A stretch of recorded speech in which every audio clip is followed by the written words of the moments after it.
Holy crap. Holy crap. So besides Leo, I have another cat, which is this one right here. This is Kira. She's kind of shy, so this is actually really amazing. This is happening on camera. Hi, how you doing? She likes to do this though, but not like when I'm talking or breathing too loud or alive, you know? So the fact that you get to see her tail in this episode is quite amazing. You should feel honored. Welcome back to a brand new episode of Blureel Studios. Last episode we talked about these puppies right here, the Avengers 4K Mondo Steelbooks, which are absolutely stunning and amazing, and I love them so much. And on this episode we're going to talk about everything else that has joined the family since the last time I filmed an episode. So before we jump into that, roll the intro.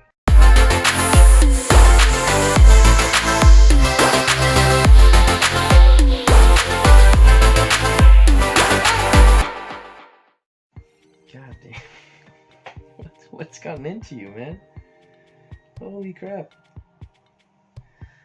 The unfortunate part is, with this little cat right here, is that her hair is quite white and tends to fall out when you breathe too heavily. So my sweater is gonna look like a sheep when I'm done filming, which is fine, of course. You know, I'd rather have some affection from her than a nice clean sweater, but you know, it is what it is. Just, oh my, oof, wow, you were really going for it. She's really going for it. But let's just jump into it. The Matrix Resurrections was released in December, a film I did not know I wanted until it was announced, and the first trailers looked quite interesting and quite amazing.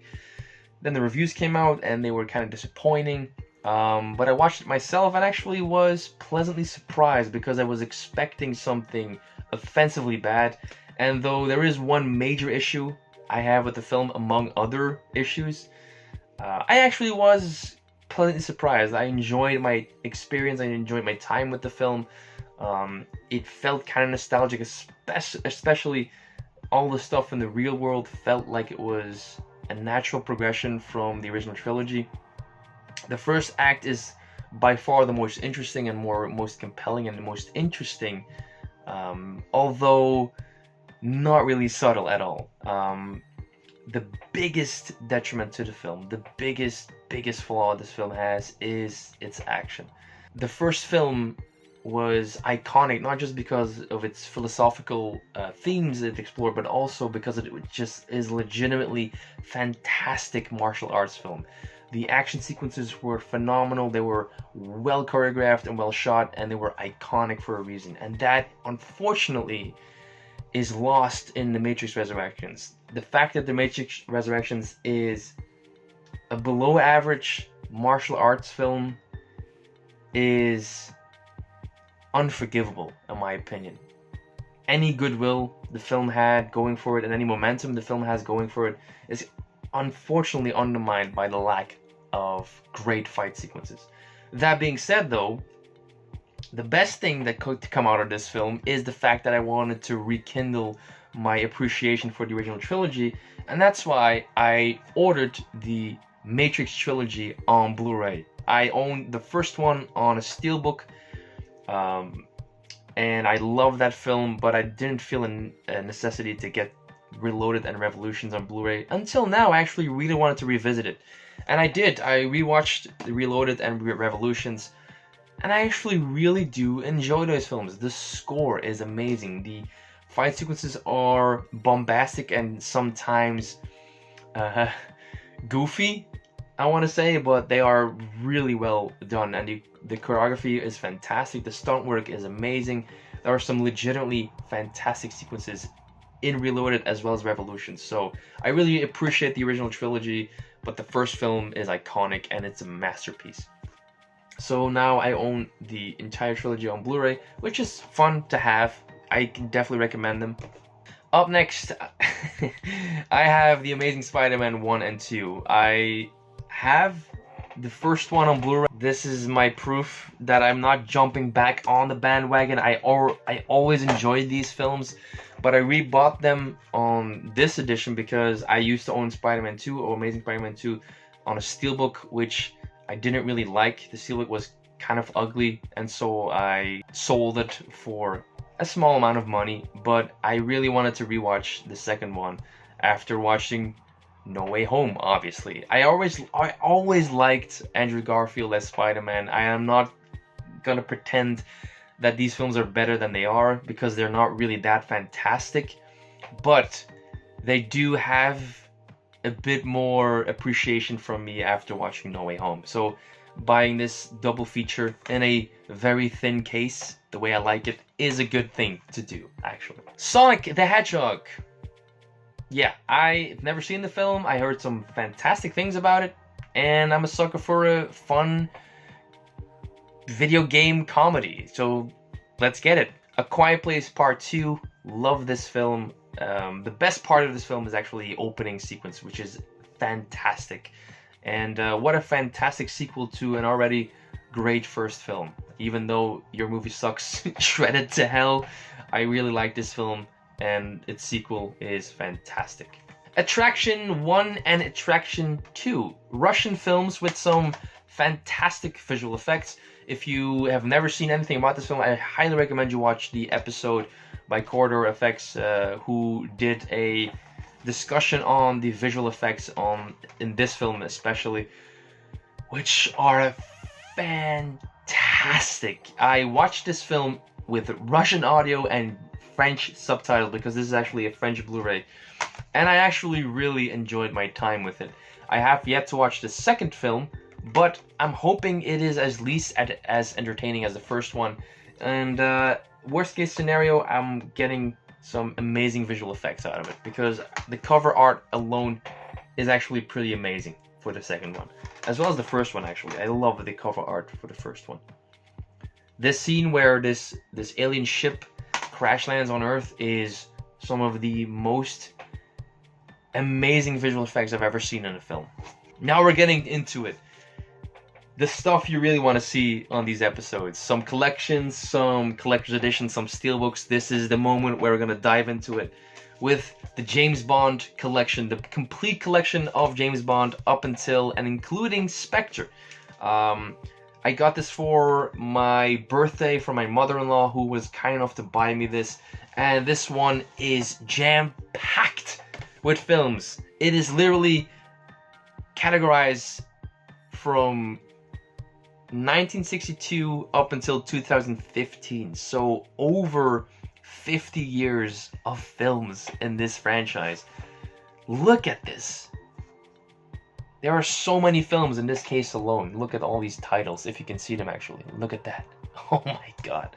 And there are 2 more cases like this. So the entire James Bond franchise in one collection on Blu-ray. If you don't know, I am a huge fan of Daniel Craig's James Bond, which brings me nicely to the next addition to the family. Titans of Cult picked up Casino Royale, and they gave it a 4K steelbook. Oh my god, yes, this is why I love this Blu-ray label so much, because they put something together for each and every release. So this is actually amazing. The pin included in this edition is exactly what you might expect from a Casino Royale Titans of Cult release, and it's a poker chip. So right here is the poker chip, which is pretty beautiful, and the 4K steelbook, which is included, is actually pretty gorgeous as well. Look at that. This is the back, and then we open this up. We actually have some simple discs included, as well as, so this is a mini poster, which I'm gonna actually keep in the plastic, so forgive me for breaking my one rule and showcasing the poster. I'm not gonna do that in this episode, unfortunately. I want to keep this one like pristine, and having this film in 4K quality is a treat. On the last episode, I talked about a Titans of Cult release. The Clockwork Orange 4K release by Titans of Cult was amazing, and I talked about some of the editions I missed out on, one of which was The Matrix. And luckily for me, I actually managed to acquire the Matrix Titans of Cult release on a different storefront, which didn't require me to pay a customs fee because it's actually a storefront based in my country. They actually have this in their website, or on their website, which is amazing, which is absolutely amazing. The Matrix Titans of Cult 4K Steelbook is absolutely stunning. And to differentiate themselves even further, this one doesn't come with a pin. Well, it does, but not just a pin. It also comes with a magnet. So right here we have the pin, which says The Matrix is Everywhere, with two cats on there. If you've seen the film, then you know what that means. And this right here is actually a magnet, which you could put on your beautiful 4K Steelbook, which I'm not gonna do. I did it to test it out. Unfortunately, it's really sturdy. The magnet is really strong and really sturdy, and I'm actually afraid I might scratch the Steelbook once I try to peel it off again. So I'm actually not gonna put it on the Steelbook, and I'm gonna leave it in the plastic. But the 4K Steelbook is beautiful. It comes with 3 discs. Holy crap. The 4K, as well as the regular Blu-ray, and a bonus features disc, which, oh yes. And The Matrix is not just infamous because it's one of the most influential films of all time. It also is fantastic because their home releases, the DVD as well as the Blu-ray, have some of the most extensive bonus features you could possibly imagine. Perfect for any collector out there. So, with that out of the way, we're gonna dive into some regular Steelbooks, but I'm really excited about these. This one actually came in the mail today. I was watching the film yesterday or the day before, and I remembered just how amazing it was. I saw it in theaters with my brother. I was blown away by this movie, and for some reason, even though I've owned the Blu-ray for some time now, I've never rewatched it at home until yesterday, and I forgot just how amazing this film is. So I picked up the 4K Steelbook for Logan. What a fantastic send-off for this character. What a fantastic superhero film that doesn't really feel like one, because it's driven by character and character dynamics, and the dynamic between X-23 and Logan is so beautiful. But Xavier almost steals the show in this film. The relationship between Logan and Professor X in this film is heartbreaking, it's heartwarming, and it's just so beautifully performed and beautifully written. I love this film so much, and I found out when I got this that this is actually a lenticular steelbook, so it comes with a lenticular magnet, which is awesome, by the way. If you've never seen Logan, please do yourself a favor, watch it. If you're not a fan of superhero films, don't worry, this doesn't really feel like one. It's a character study, it's a character drama, which happens to feature superheroes, and that's kind of it. It is violent though, and it is bloody, and it is explicit, which I love, but be aware of that. If you've never seen the film, prepare for a beautiful story with some very dark moments. That's the best way to summarize it. Logan is fantastic, and I now own a lenticular 4K Steelbook. Oh my goodness. One of the most entertaining and awesome film-going experiences of last year was Dune. The 4K Steelbook arrived last week, and unfortunately there's another one which it looks beautiful, and I cannot find it anywhere. It is completely sold out. But then again, I own this one, which is also very, very stunning. I love the design of this one. I love it so much. And we watched the film on 4K, and it looks stunning in 4K. Denis Villeneuve is one of my favorite filmmakers, and his style in terms of sci-fi is so unique and so gorgeous. The film is amazing, and I cannot wait for part 2. Black Widow 4K Steelbook, a film that should have come out 8 years ago, maybe sooner, and maybe should have been a lot better than this one is. That being said, I still really like this film quite a bit. I love Scarlett Johansson in this role. I love Florence Pugh as her sister.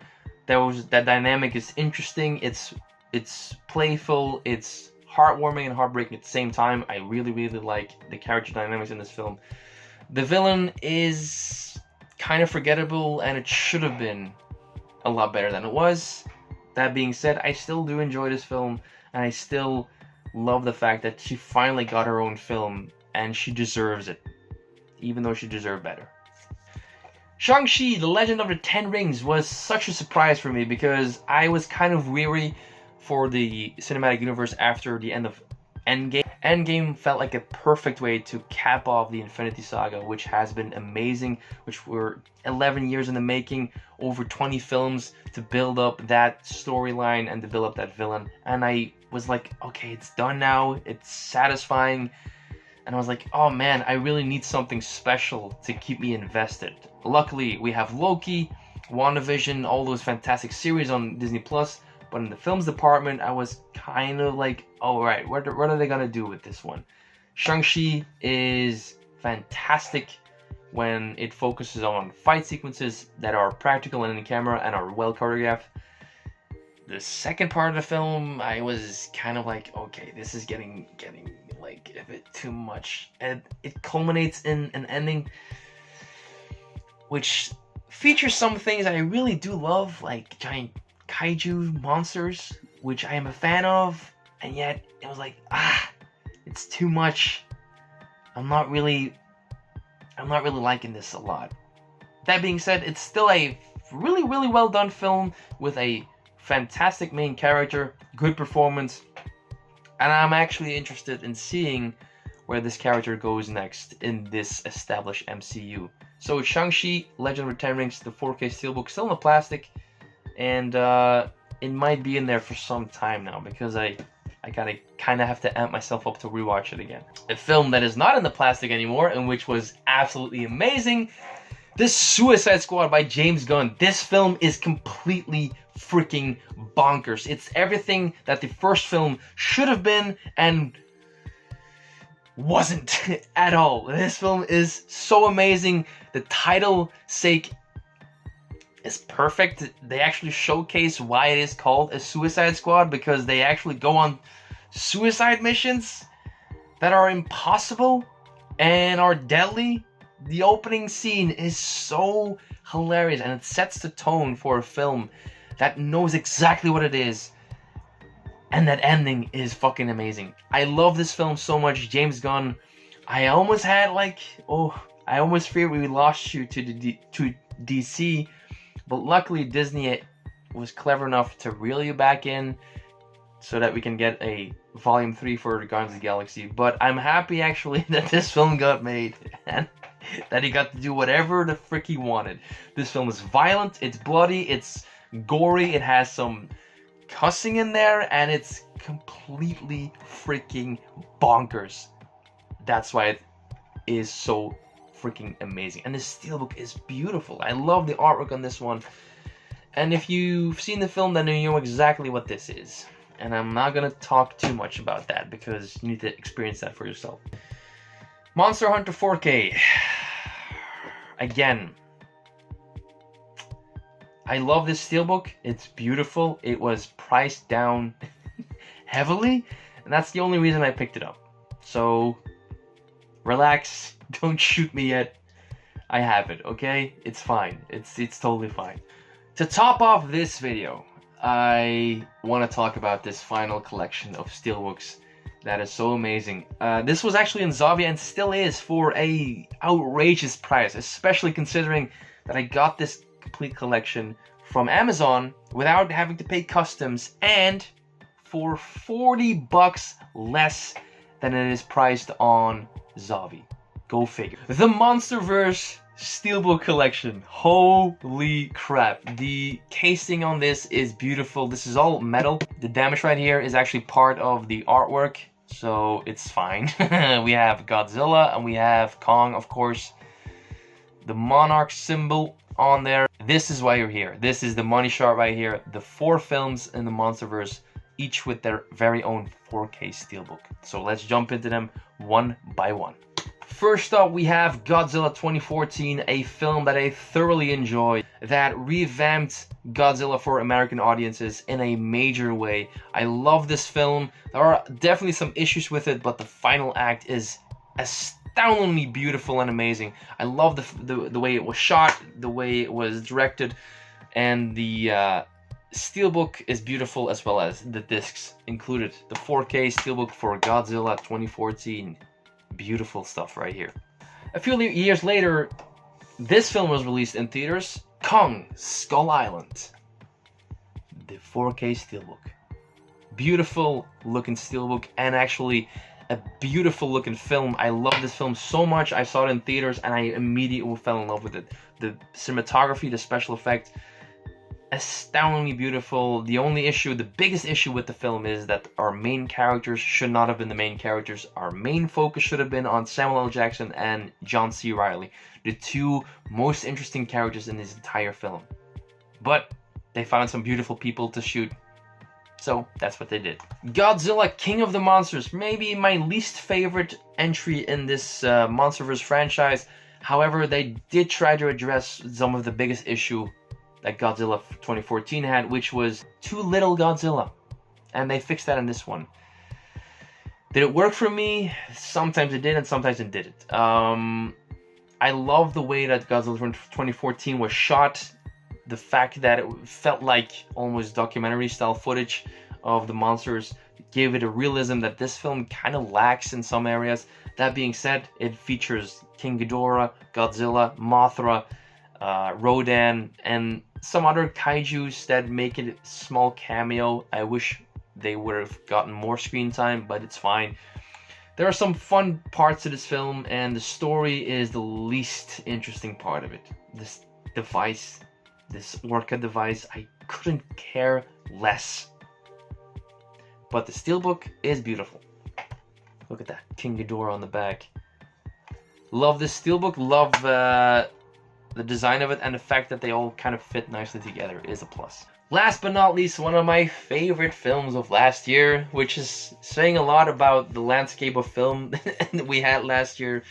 But I'm a sucker for monster films, and I'm a sucker for these two characters, Godzilla and King Kong, duking it out in Godzilla vs. Kong. The 4K Steelbook. Oh my god. It's so beautiful. It's so awesome. And if you've never seen the film, and if you're a fan of monster films, please check it out, because there are some wacky things in this movie. It's so wacky. Compare this film to Godzilla 2014, and you're like, is this really the same universe? Is this really the same universe? It's so crazy. It's so crazy. But I like it a lot. And the fact that Kong is actually the main character in this film makes it even better. That's the way to do these types of films, in my opinion, because we don't really care about the human drama. We only need humans in these types of films to get like a scale, to get like a sense of scale of like how big these monsters actually are. But the fact that Kong is actually the main character in the film is making this film a lot better than it could have been. That is it, guys. That's it. These are the newest additions to the family. Thank you so much for watching this episode. I enjoyed filming this, actually, because it's been a while since I actually sat down and told you guys what joined the Blu-ray family, because I've been busy the past few weeks. We bought a house, me and my wife, so we're actually in the process of not only fixing the house, but getting ready to move into that house. So the entire apartment is filled with boxes with our stuff, and I have to pack all of this. I still have to pack all of this shit. Why, oh why am I a film collector? What am I doing to myself? Oh my god. I have been putting this off for such a long time. Because I still needed to film this episode, so now that I'm actually shooting this episode and it's actually filmed, I should definitely start packing all of this stuff, which is gonna be excruciating.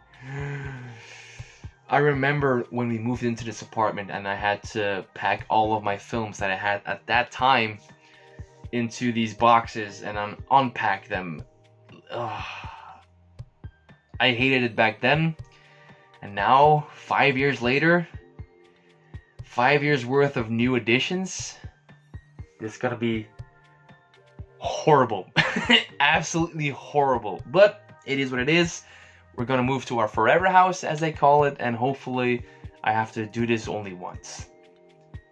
In any case, probably the next episode I will be making will be in the new location, the new house with the new Blureel. And hopefully all goes well. I hope I can move all of these collector's editions like this one without damaging them. That's the biggest concern I have. Other than that, it's going to be a fun change. We were looking forward to this for such a long time. And hopefully you'll join me in the next episode of Blureel Series. Thank you so much for watching. I am Glenn, and I wish you all the best. I will see you in the next episode. Thank you so much for watching. I will see you next time. Ciao.